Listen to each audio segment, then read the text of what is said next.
Good morning. आज हम लोग पढ़ेंगे वर्क, पावर एंड एनर्जी। बहुत इंपॉर्टेंट क्वेश्चन आता है इससे। ठीक, पहला क्वेश्चन हिंदी में कर लेते हैं पहले। निम्नलिखित में से किस में गतिज ऊर्जा नहीं होती है? गतिज ऊर्जा मतलब काइनेटिक एनर्जी। काइनेटिक एनर्जी किस में नहीं होगी? जिसमें वेलोसिटी वाला पार्ट नहीं होगा। ठीक, तो एक ऊपर की ओर फेंकी गई गेंद है, ऊपर फेंका जाएगा तो काइनेटिक एनर्जी होगा क्योंकि वेलोसिटी होगा। एक बैटरी का कोई मतलब नहीं है तो बैटरी सही होगा। चलित कार, इसमें भी वेलोसिटी होगा। उड़ने वाली पक्षी, इसमें भी वेलोसिटी है।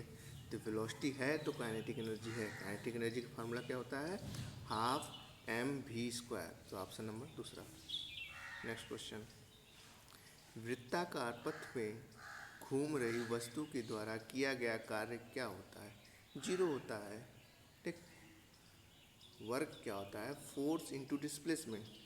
एक सर्कुलर पाथ पे यदि स्टार्टिंग पॉइंट से फाइनल फिर वहीं पे पॉइंट आ जाते हैं तो डिस्प्लेसमेंट क्या हुआ? जीरो हुआ।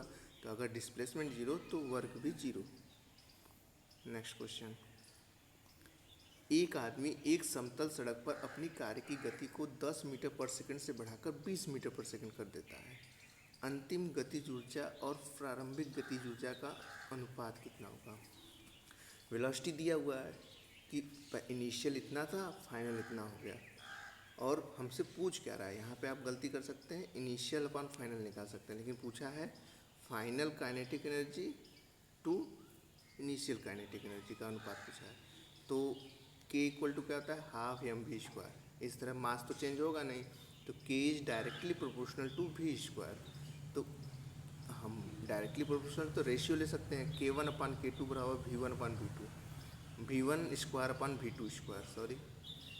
तो v1 की वैल्यू है 10 का स्क्वायर अपॉन 20 का स्क्वायर, तो 1/4 आ जाएगा। लेकिन ये k1/k2 है तो k2/k1 निकालना है तो 4:1 हो जाएगा। नेक्स्ट क्वेश्चन, एक 100 ग्राम की गेंद को 40 मीटर ऊंचाई की एक इमारत शीर्ष पर रखा जाता है। गेंद की स्थितिज ऊर्जा क्या होता है? mgh। किसी भी हाइट पर ले जाने पर किया गया कार्य उसे बोलते हैं हम स्थितिज ऊर्जा। तो m क्या है?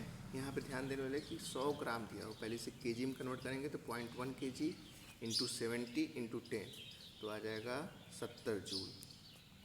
ठीक, नेक्स्ट क्वेश्चन, 20 वोल्ट के विभव अंतर वाले दो बिंदुओं पर 10 गुलाम का चार्ज ले जाने में किया गया काम। वहीं वर्क क्या होता है? Force into displacement. लेकिन यहाँ पे करंट की बात है तो charge into voltage, potential difference. तो 10 × 20 कितना हो जाएगा? 200 जूल। अगला क्वेश्चन, 20 kg द्रव्यमान वाले एक वस्तु को 20 सेकेंड में 5 मीटर की ऊंचाई तक उठाया जाता है तो आवश्यक शक्ति क्या होगा? पावर क्या होता है? Work, rate of work done. ठीक, तो वर्क अपॉन टाइम हो गया, कार्य पर सेकेंड। ठीक, तो कार्य निकालने के लिए पहले हम mgh निकालेंगे। वर्क, यहाँ पोटेंशियल एनर्जी काम कर रहा है तो mgh 20 × 5 × 10 तो आ जाएगा 1000 डिवाइड बाई 20 यानी 50 वाट। नेक्स्ट क्वेश्चन देख लीजिए आप, power equal to work upon time. ठीक, वर्क क्या है? mgh, वर्क निकाल लिए 1000 जूल आया। पावर क्या होता है? वर्क अपॉन टाइम, तो यहाँ से 50 वाट आ गया। नेक्स्ट क्वेश्चन, निम्नलिखित में से कौन सा कथन शक्ति के बारे में सही नहीं है? मतलब पावर के बारे में सही नहीं है। पहला ऑप्शन, यह वह नहीं है पूछा है। यह वह दर है जिस पर कार्य किया जाता है या ऊर्जा की खपत होती है। सही है, कार्य करने का दर ही तो पावर कहलाता है। यह एक अदिश राशि है। सही है, पावर में कोई सदिश नहीं, कोई। एक अश्व शक्ति बराबर 746 किलोवाट दिया हुआ है जो कि गलत है। 746 वाट होता है, इस पर आप ध्यान देंगे, किलोवाट है, किलोवाट तो गलत है। तो ऑप्शन नंबर तीसरा सही हो जाएगा। चौथा देख लेते हैं, जब कार्य किया जाता है तो उतनी ही मात्रा में ऊर्जा की खपत होती है। हाँ, एक कार्य के लिए सही है, पावर के लिए तो ये भी नहीं सही है क्योंकि कार्य का ही डिफिनेशन दिया हुआ है। ठीक है, नेक्स्ट क्वेश्चन, यदि पत्थर को ऊर्ध्वाधर रूप से फेंका जाता है तो यह ज़मीन पर वापस आ जाता है तो इसकी स्थितिज ऊर्जा अधिकतम होगी। अभी बताएं स्थितिज ऊर्जा कब होती है, जब हाइट पर ले जाते हैं किसी चीज़ को। तो हाइट पर ले जा रहे हैं तो जैसे जैसे हाइट बढ़ती जाएगी वैसे वैसे स्थितिज ऊर्जा बढ़ती जाएगी। फिर वापस आ रहा है तो हाइट कम हो रही है तो स्थितिज ऊर्जा कम होती जाएगी। तो सबसे क्या पूछा है, ज़मीन वापस आ जाता है तो उसकी स्थितिज ऊर्जा अधिकतम होगी। अधिकतम स्थितिज ऊर्जा कब होगी, जब हाइट सबसे अधिक होगी, अधिकतम ऊंचाई पर। नेक्स्ट क्वेश्चन, कार्य ऊर्जा प्रमेय के अनुसार किया गया कार्य डैश के बराबर होगा। ठीक, कार्य ऊर्जा, ठीक, तो इसका हो जाएगा कार्य ऊर्जा प्रमेय के द्वारा अनुसार किया गया कार्य के बराबर होगा। इसको इंग्लिश में कन्वर्ट करके देख लेते हैं क्या है।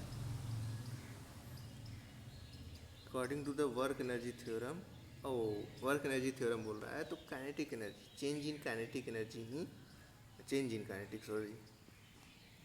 काइनेटिक एनर्जी ही इसका वो हो जाएगा। वर्क एनर्जी थ्योरम यही कहता है कि change in kinetic energy equal to किया गया कार्य। ठीक, next question, which are the following does not have unit as joule.